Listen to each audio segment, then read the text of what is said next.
It's Meghan that you start the book with quite a personal anecdote about an unexpected incident at a royal engagement in Fiji with Meghan. Can you talk us through that? Yeah, well, that's a few months after they got married. So it was the first big tour, the joint tour for the Duke and Duchess of Sussex. And we, at 5 News, we were the pool camera, which was the close-up camera for this particular event at the market. So this day in the schedule, this big long tour, this one day was always earmarked as Meghan's day. Girls' education, female empowerment, women, business people, business women. And the market, OK, it was hot. It wasn't chaotic. They had just announced that Meghan was pregnant, of course, so it may have been a health issue. But this engagement, which you're seeing now, was meant to last at least 15 minutes. And something happened in the middle of that, which just sort of pressed the fast forward button. And my cameraman, Rui, was being told, this is before that, obviously, but my cameraman, Rui, was being told to get back, get back. You see the ladies there with the UN Women branding. Yeah. Meghan definitely used to work with that charity. You see some palace staff rushing around here. So there are all sorts of stories being spun afterwards. Was it a security scare? Was it a health issue? Did she not like the fact that the UN Women branding was so prominent at this event? I know, and Chris and Lizzie know, that engagement did not go as it was meant to happen. What do you remember from it, Chris? I just didn't remember it being a lot shorter than it needed to be, and then suddenly she was gone. And we as often at these events get to it's quite a long time in advance of the actual principal. And I remember sort of wandering around. There were so many people excited that she was coming, and they'd made special things for her. And it left a lot of people extremely disappointed because she was there for about 8.5 seconds or something. I exaggerate, but then she got in the car and she was off. And as Simon says afterwards, well, what was it? Was it security? Well, there was no obvious security threat to us, but then perhaps we don't know. Was it the UN Women thing? Was it illness? No one's ever actually got to the bottom of why. I mean, it could just be that she was just overwhelmed and hadn't realised just how big and just how claustrophobic, I imagine, that situation is. Do you think that with these situations we've just blown things out of proportion? That's not what we were told afterwards, though, and there was certainly pushback from the police side that this was a security incident, which is what the official briefing was. And as ever, when there's 3 or 4 reasons doing the rounds, you know that something's not right because no one's got the same. And there was a member of staff in tears after that as well. There were we have it written here. Sometimes it's just easier to follow the rules. My overall sense is Meghan realised it was hard work and not that glamorous. It's not about you. Is that in relation to that incident? Oh, it certainly includes it, yeah. I mean, that's from someone who was working very closely with them at that time. Recollections definitely vary. Help was offered the whole time, and it was rebuffed or ignored, and that's obviously not how Harry and Meghan remember it.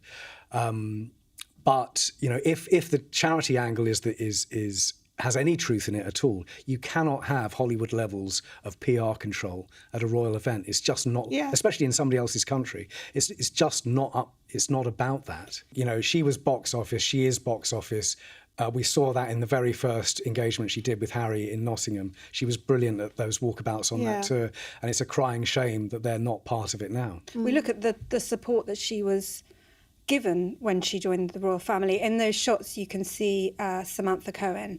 Samantha used to work for the late Queen, was a very trusted member of the late Queen's team, and worked with Harry and Meghan when they first married. And she was on that tour as a support to Meghan. So you look at kind of where she was supported, and I would say that was a really clear example of that. But that tour, when someone that she chose to work with, or someone she was given to work with? I think it was probably someone she was given to work with as somebody that was so well trusted, liked, reliable, knew what she was doing, an absolutely safe pair of hands. But there are other moments on that trip where you can see things, when you look back, things perhaps weren't going quite... The wheels were coming off, weren't they? It was only 6 months after their wedding, and it felt like there was a lot of tension behind the scenes, and you could tell the wheels were starting to wobble. It was like a year later on the second tour of Africa when it really came off, and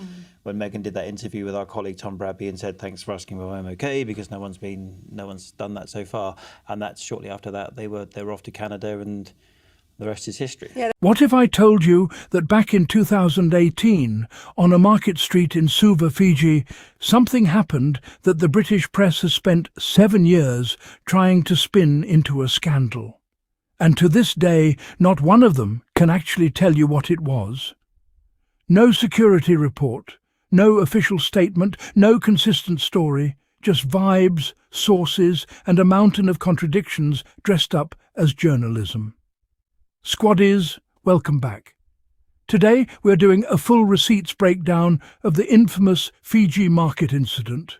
The one ITV News just dragged back out, dressed it up with a dramatic headline asking, "Was this the start of Megxit?"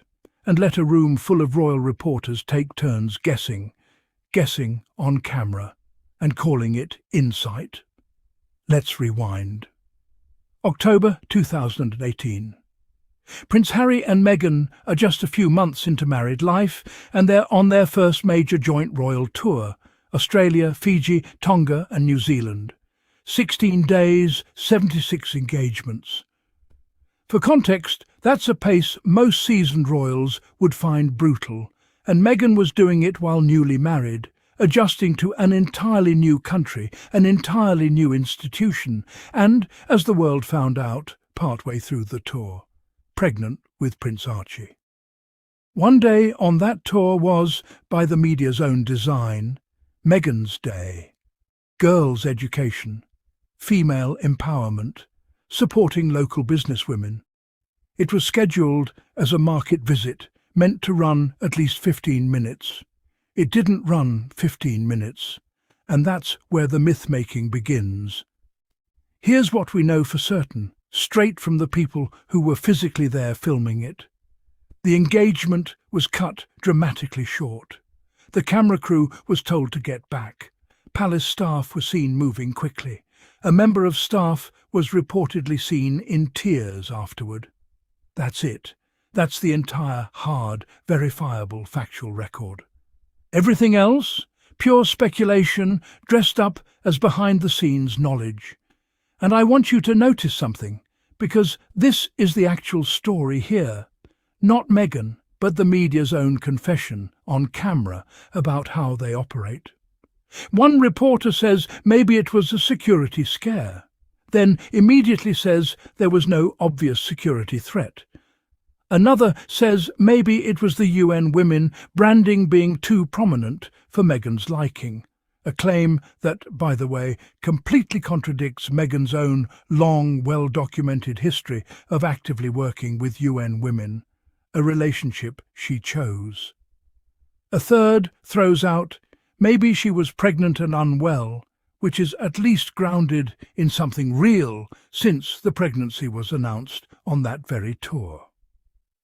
3 competing theories, offered by people who were standing right there, and their own conclusion, verbatim from their own mouths. No one's ever actually got to the bottom of why. Let that sink in. The people constructing the narrative are openly admitting they don't know the narrative. And yet the headline isn't, "We genuinely don't know what happened." The headline is, "Was this the start of Megxit?" That's not journalism. That's a headline shopping for a scandal it can't actually prove. Now, here's where it gets interesting, because buried in the middle of all that speculation is a genuinely reasonable human explanation, and they almost brush right past it. One of the people in that room straight up says it. Maybe she was simply overwhelmed. Newly pregnant, likely nauseous, in intense heat, inside a tight, crowded, claustrophobic market space, his word, not mine, surrounded by crowds who'd been queuing for hours. That's not a scandal. That's a medical and human reality that happens to expectant mothers constantly. It happens to non-royal, non-famous pregnant women doing the school run, let alone someone doing a 76 engagement tour under a national spotlight while hiding an early pregnancy from the public. But notice what happens in the room. That reasonable explanation gets floated for about a sentence. Then it's immediately buried under, Well, actually, there was pushback from the police side that this was a security incident. No source named, no documentation shown, just pushback from unnamed people about an unnamed threat that apparently nobody in that market ever actually saw. This is the pattern, squaddies, and you've seen us break it down before. When there's a boring, human, sympathetic explanation available and a juicier, scandal-shaped one available, guess which one gets the follow-up questions? Here's a detail that got maybe 15 seconds of airtime in the original piece and deserves about 15 minutes. Meghan wasn't wandering that tour unsupported. She had Samantha Cohen alongside her, a hugely trusted, experienced aide who had worked directly for the late Queen. This is, by every account given in that same conversation, a safe pair of hands, someone well-rusted, liked, reliable. So sit with that for a second. The institution assigned one of its most trusted, most experienced staffers to support Meghan specifically. That's not the profile of an institution ignoring a difficult newcomer. That's the profile of an institution that recognised she needed real support and, at least in that instance, provided it. And yet the framing of the piece still tilts toward Meghan struggled to adapt, rather than a brand new member of the family, newly pregnant, was thrown into a 16-day, 76 engagement tour with cameras on her every second and needed support, which is a completely normal thing for any human being to need. There's a quote thrown into this piece. Sometimes it's just easier to follow the rules. It's not about you, attributed vaguely to someone working closely with them at the time. No name, no accountability for the claim. Just a floating, unverifiable soundbite dropped in to imply Meghan didn't understand how the institution works. We've seen this move before, squaddies. Anonymous sources and someone who worked closely with them are doing an enormous amount of narrative heavy lifting in British royal reporting, and it almost never happens when the story is flattering. Funny how that works. Compare that to what we actually know on the record from Meghan and Harry themselves. Help was offered and, according to the same anonymous framing, rebuffed or ignored. Except Harry and Meghan's own recollection, as stated plainly in this very report, is the complete opposite. That's obviously not how Harry and Meghan remember it. So we have two competing accounts, one anonymous and vague, one on the record, from the actual people who lived it. Guess which one the headline decided to build a Megxit theory around. Here's the thing, this piece almost gets right by accident. Yes, something was building during that period, but not the thing they want you to think. Fast forward about a year to the Africa tour and Meghan's now famous interview with Tom Bradby. Remember that moment? When Bradby simply asked her if she was okay, and she said with visible emotion that thank you for asking, because not many people have asked if I'm okay. That wasn't a scandal. That was a woman thrust into the most scrutinized institution on the planet, quietly admitting she was struggling, and being visibly grateful that a single journalist had the basic human decency to check in on her well-being. That clip should have triggered concern and support. Instead, it became proof in the never-ending tabloid theory that Meghan was somehow the architect of her own downfall, rather than a young mother-to-be who was, by the media's own admission in this very segment, overwhelmed, under-supported in key moments, and surrounded by staff too afraid to name what was actually going on. Shortly after that interview, Harry and Meghan stepped back and moved to Canada. And that's the part the headline writers really want you to land on. Was this the start of Megxit? But if you actually watch the through line we just walked through, The lack of consistent support, the anonymous quotes doing the narrative's dirty work, the reasonable explanations getting buried under speculative ones. The real question isn't what did Meghan do wrong in that market? It's why did it take this long for two people to protect their own mental health? This is exactly the pattern we track on this channel every single week. A moment happens, the facts are thin, and instead of saying we don't actually know, the machine fills the gap with the most Meghan unflattering theory available, wraps it in a dramatic headline, and lets it calcify into common knowledge for years.